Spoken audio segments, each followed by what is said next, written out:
আসসালামু আলাইকুম। প্রিয় দর্শক, যে আশঙ্কাটা আমরা শুরু থেকেই করে আসছিলাম এখন যেন সেদিকেই যাচ্ছি, সেটা হলো সংস্কার নিয়ে।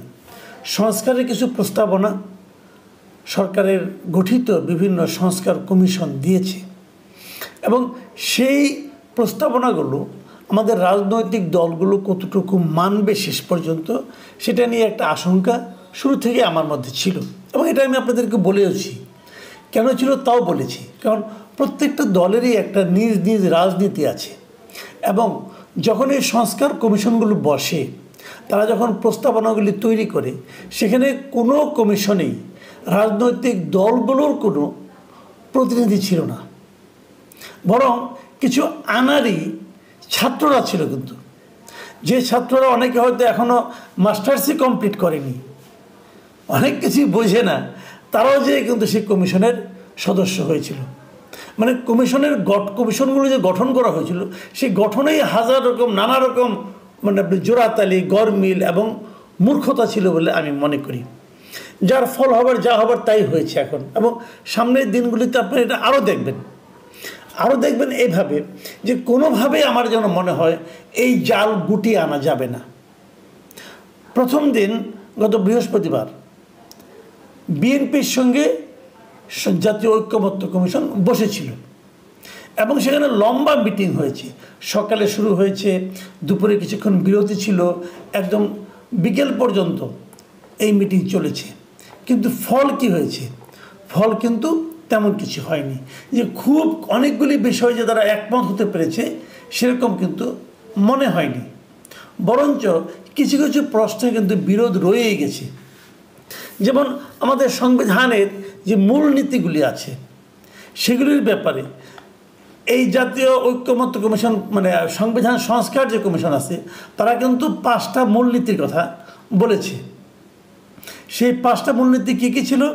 সাম্য, মানবিক মর্যাদা, সামাজিক সুবিচার, বহুত্ববাদ এবং গণতন্ত্র। এই ছিল এই সংবিধান সংস্কার কমিশনের মূলনীতি। 5টা সংবিধানে, যে সংবিধানে তারা চায়। এর সঙ্গে বিএনপি একমত না। বিএনপি বলেছে যে আমরা এর সঙ্গে একমত না। তারা বলেছে 5ম সংশোধনী যখন ছিল, মানে জিয়াউর রহমান যে সংশোধনীটা করেছিলেন সেখানে ব্যাক করতে হবে, ওই সময়ে যে মূলনীতিগুলি ছিল সেগুলোতে আনতে হবে। তারা সেগুলো চায়। তো এই জায়গাটা কীভাবে আপনি ম্যানেজ করবেন, এটা নিয়ে কিন্তু বিরোধ চলতে থাকবে। এবং এই জায়গায় আবার জামাতে ইসলামে কিন্তু আরেক জিনিস, জামাতে ইসলাম কিন্তু তারা আবার ওই মানে আপনার জামাতে ইসলাম কিন্তু যে বহুত্ববাদ যেটা আছে, সামাজিক সুবিচার, বহুত্ববাদ, এই বহুত্ববাদের ব্যাপারে কিন্তু আবার জামাতে ইসলাম আপত্তি জানাইছে। তারা বলছে বহুত্ববাদ থাকবে না, বরং তার পরিবর্তে এখানে থাকতে পারে সর্বশক্তিমান আল্লাহর উপর পূর্ণ আস্থা ও বিশ্বাস, ধর্মীয় এবং সামাজিক মূল্যবোধ, এগুলি তো এখানে যোগ করতে হবে। কীভাবে ম্যানেজ হবে? সবাই অনেকে বলে, আশাবাদী লোকরা বলে থাকে যে বিরোধ যত বড়ই হোক না কেন আলোচনার মাধ্যমে সমাধান করা যেতে পারে। কিন্তু এই রাজনৈতিক দলগুলোর সঙ্গে আলোচনার মাধ্যমে সেই জিনিসটা করা আদৌ সম্ভব হবে? হলে কিভাবে হবে? কতদিন লাগবে? এটা নিয়ে কিন্তু আমার মনে একটু সন্দেহ আছে। কারণ আমার কাছে মনে হয়েছে এই জিনিসটা অনেক কমতে পারত যদি এই সংস্কার কমিশন যখন গঠন করা হয়, প্রত্যেকটা সংস্কার কমিশনে প্রধান কয়েকটা রাজনৈতিক দলের যদি প্রতিনিধি ওখানে থাকতো, তাহলে প্রস্তাবনা করে আসার সময়ে কিন্তু অনেকগুলো ঝামেলা কমে যেত। দেখুন, আরও কয়েকটা ইস্যুতে আমি আলোচনা করি। সংবিধানের মধ্যে আরেকটা ধারা আছে 70 অনুচ্ছেদ। এটা নিয়ে সমস্ত পলিটিক্যাল পার্টিগুলোর সম্বন্ধে নানা সময় এটা নিয়ে আপত্তি। এটা কী জিনিসটা আসলে? 70 অনুচ্ছেদ হলো যে জাতীয় সংসদে যারা থাকবেন, যে সমস্ত সংসদ সদস্য থাকবেন, তারা তার দলের বিরুদ্ধে কোনো ভোট দিতে পারবেন না। দল যদি সিদ্ধান্ত নেয় এটা সবাইকে ভোট দিতে হবে, এবং এর বিরুদ্ধে যদি কেউ ভোট দেয় তাহলে তার সংসদ সদস্য পদই থাকবে না। এটা হলো গিয়ে 70 অনুচ্ছেদ। ভারতে কিন্তু এই ধরনের কোনো বিধান নেই, বাংলাদেশে আছে। পৃথিবীর অনেক দেশেই নেই। অনেক দেশেই সংসদ সদস্যরা স্বাধীন, তারা তাদের মতো করে তারা কিন্তু সিদ্ধান্ত নিতে পারে। যে কারণে অনেক সময় আমেরিকাতেও দেখবেন আপনি যে ডেমোক্রেটদের একটা সিদ্ধান্তে কিন্তু ডেমোক্রেট দলেরই আরেকজন লোক কিন্তু তার বিরোধিতা করতেছে। প্রত্যেকটা লোকই স্বাধীন, এবং সেখানে বলা হয় মূল যে তত্ত্বটা যেখানে বলা হয়ে থাকে, তাকে যারা নির্বাচন করেছে যে জনগণ, সেই জনগণের প্রতিনিধি, ওই এলাকার জনগণ কি চায় তারা সেই কথাটাই সংসদে এসে বলে। আর এই 70 নিচে থাকলে পরে যে জিনিসটা হয়, সে আসলে জনগণের প্রতিনিধি না, সে আসলে রাজনৈতিক দলের প্রতিনিধি। দল যা বলবে তাকে তাই মানতে হবে। এই যে বিরোধটা, এই যে বেসিক বিরোধটা, এই বিরোধ থেকে আপনি কীভাবে উঠে আসবেন? যে সংবিধান সংস্কার কমিশনের যে রিপোর্ট আছে, যে প্রতিবেদন আছে, সেখানে তারা 70 অনুচ্ছেদকে প্রায় বাতিল করে দিয়েছে। বলেছে যে একমাত্র অর্থ বিল ছাড়া এবং অনাস্থা ভোট ছাড়া অন্যান্য সকল ক্ষেত্রে তারা স্বাধীনভাবে ভোট দিতে পারবে, এটা বলা হয়েছে। কিন্তু এখানেও কিন্তু বড় দলগুলিতে প্রায় সবাই, এমনকি এনসিপি যে আছে নতুন দল, জাতীয় নাগরিক পার্টি, তারা পর্যন্ত কিন্তু এটা বাতিলের পক্ষে না। এবং তারা বলতেছে যদি এটা থাকে তাহলে হর্স ট্রেডিং হবে, যেটা নাকি বঙ্গবন্ধু শেখ মুজিবও বলেছিলেন, যে অজুহাত দিয়ে উনি এটাকে যুক্ত করেছিলেন। সেখানে বলা হয়েছিল এতে নাকি হর্স ট্রেডিং হবে। হর্স ট্রেডিং জিনিসটা কি? যেভাবে নাকি ঘোড়া বেচা কেনা হয়, মানে একটা সরকারকে ফেলে দেওয়ার জন্য বিরোধী দলরা সরকারি দলের এমপিদেরকে কিনে নেবে, যেভাবে ঘোড়া কিনে সেভাবে কিনে নেবে, প্রচুর টাকা দেবে, টাকা খরচ করে কিনে নেবে। অতএব সরকার যে কোনো সময় অস্থিতিশীল হতে পারে, সরকার পতন ঘটতে পারে। মানে নিজের দলের এমপিদেরকে এই রাজনৈতিক দলগুলো ঘোড়ার সঙ্গে তুলনা করছে, যে টাকার বিনিময়ে তারা চলে যাবে। তো যে লোক টাকার বিনিময়ে চলে যাবে সে লোককে দলে নেন কেন রে ভাই? সে লোককে ইলেকশন করতে দেন কেন? ওদের তো টাকা ছাড়া কিছু বোঝে না, তাহলে ওরকম লোককে দিন না, তাহলেই তো হয়ে যায়। আমি তো মনে করি 70 অনুচ্ছেদ একদমই বাতিল করে দেওয়া উচিত, এটা আমি মনে করি। এটা আমার নিজস্ব, কারণ আমি মনে করি একজন এমপি যিনি হবেন তিনি তার এলাকার প্রতিনিধি হবেন। ওই এলাকার মানুষ কি চায় উনি তার প্রতিফলন ঘটাবেন সংসদে, রাজনৈতিক দলের প্রতিফলন উনি ঘটাবেন না। উনি রাজনৈতিক দলের প্রতিনিধি যতটা, তার চেয়ে অনেক বেশি জনগণের প্রতিনিধি। কাজেই এই জিনিসটা আমি মনে করি থাকা উচিত, মানে আপনার এই ধরনের তার স্বাধীনতা থাকাটা উচিত আর কি। মানে 70 অনুচ্ছেদ আমি মনে করি বাতিল করে দেওয়া উচিত।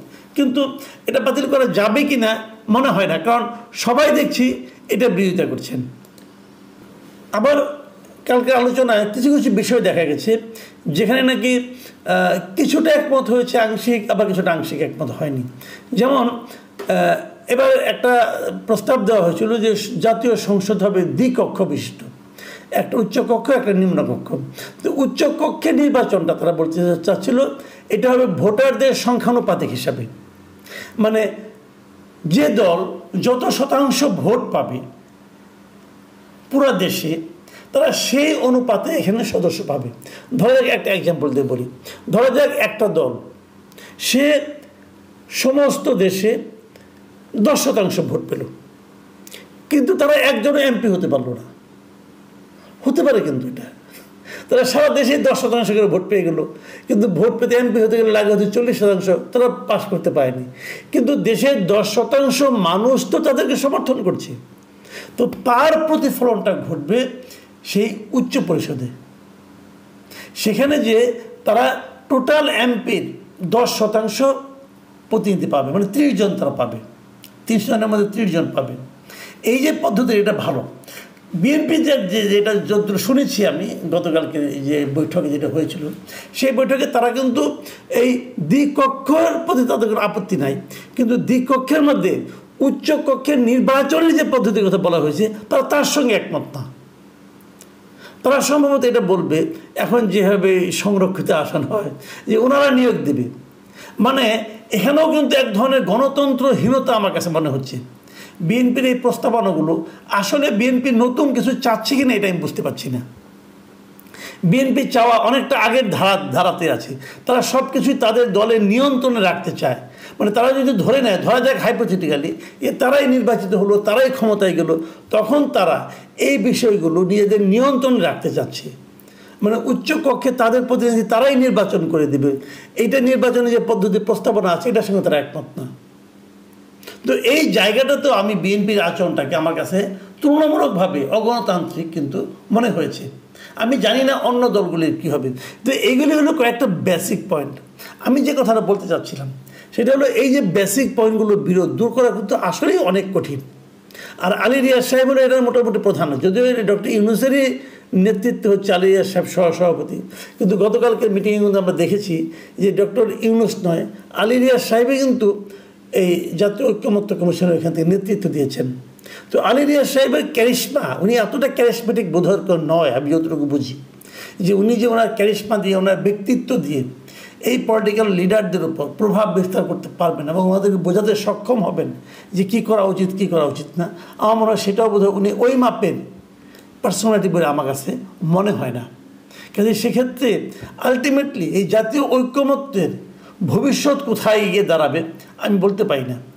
যদি শেষ পর্যন্ত ঐক্যমত্য না হয়, রোববার দিন মানে বিএনপির সাথে আরেক দফা বসবে, তারপর অন্যান্য দলের সঙ্গে বসবে। এক এক দল, ছোট দলগুলি কিন্তু আবার বায়ানাকে বেশি, ছোট দলের কিন্তু হিসাব নিকাশ বেশি। এখন তারা যে শেষ পর্যন্ত কি বলবে, কতটুকু এটা মেলানো যাবে, কতটুকু মানে আপনার মানে ঐক্যমত্যে পৌঁছানো যাবে, কে কতটুকু ছাড় দেবে, এটা শেষ পর্যন্ত কী দাঁড়াবে আমি জানি না। কিন্তু এটা যদি এইভাবে চলতে থাকে তাহলে কিন্তু সময় ক্ষেপণটা হবে। তাহলে যে আশঙ্কাটা আমরা বারবার করছিলাম যে নির্বাচন বিলম্বিত হবে, নির্বাচন প্রলম্বিত হবে, সেদিকে কিন্তু দেশ যেতে পারে। কাজেই আমি আশা করব, এখনও পলিটিক্যাল পার্টিগুলির প্রতি আমার অনুরোধ থাকবে যে যে পয়েন্টে আপনারা একমত হতে পারেন। এই সংস্কার কমিশনের রিপোর্টে অনেক ঘাটতি আছে, আমি নিজেও মনে করি অনেক বিষয়ে অনেক ঘাটতি আছে, অনেকগুলি জায়গায় মনে করি অপ্রয়োজনীয় প্রস্তাবনা আছে, সেগুলো আপনারা মেনে নিন, সেগুলো আপনারা আন্ডারস্ট্যান্ডিংয়ের মধ্যে আসুন, কিন্তু গোদ হয়ে থাকবেন না। আপনারা আন্ডারস্ট্যান্ডিংয়ের মাধ্যমে আসুন, নিজের দলের কথা ভাববেন না, জনগণের কথা ভাবুন এবং জনগণ কি চায়, কিসে জনগণের ভালো হবে। আপনারা হয়তো ভাবছেন আমি কালকে ক্ষমতায় যাব, আমি যা যাবো তাই জনগণ চাবে, কিন্তু তাই যে জনগণ চায় না এটা তো নিশ্চয়ই 2024 আপনারা দেখেছেন। কিন্তু জনগণের যদি অমতে আপনারা কিছু করেন, জনপ্রত্যাশার বিপরীতে কিছু করেন, তার ফলাফলও কিন্তু খুব ভয়াবহ হয়। সেই বিষয়গুলো মাথায় রেখে পুরো জাতির কথা চিন্তা করে, দলের কথা নিজের কথা চিন্তা না করে যদি আপনারা অগ্রসর হতে পারেন, আমরা মনে করি এই দেশটা সামনের দিকে অগ্রসর হতে পারবে। আমরা সবাইকে রিকোয়েস্ট করব, সংস্কার কমিশনকে বলবো, রাজনৈতিক দলগুলোকে বলবো, সরকারকে বলবো যে আপনারা একটা বেসিক পয়েন্টে একমত হন। খুঁটিনাটি বিষয়গুলো ওগুলো পরে সমাধান করা যাবে মানুষের চাহিদা অনুযায়ী। প্রিয় দর্শক, এখন এই পর্যন্তই। আমরা এই জাতীয় ঐক্যমত্য কমিশনের যে প্রচেষ্টা, যে অগ্রসরমানতা, এর সাফল্য কামনা করি। আমরা আশা করি এটা দ্রুত এই সমস্যার সমাধান হবে। ভালো থাকবেন আপনারা।